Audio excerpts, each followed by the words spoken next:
கோவை மாவட்டம் வால்பாறையை அடுத்த அதிரப்பள்ளி நீர்வீழ்ச்சிக்கு அருகில் உள்ள சாலக்குடி சாலையில் மலைவாழ் மக்களால் மஞ்சள் கொம்பன் என்று அழைக்கப்படும் ஒற்றை கொம்பு காட்டு யானை கடந்த சில மாதங்களாக முகாமிட்டு அந்த வழியாக வரும் 2 சக்கரம் மற்றும் 4 சக்கர வாகனங்களை துரத்துவது, கார் கண்ணாடிகளை உடைப்பது என அட்டகாசம் செய்து வருகிறது.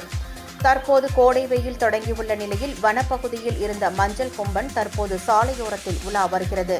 இதனால் நீர்வீழ்ச்சிக்கு செல்லும் சுற்றுலா பயணிகளை பாதுகாப்பாக செல்லுமாறு வனத்துறையினர் அறிவுறுத்தியுள்ளனர். மேலும் மலைவாழ் மக்களையும் பாதுகாப்பாக இருக்கும்படி வனத்துறையினர் எச்சரித்துள்ளனர்.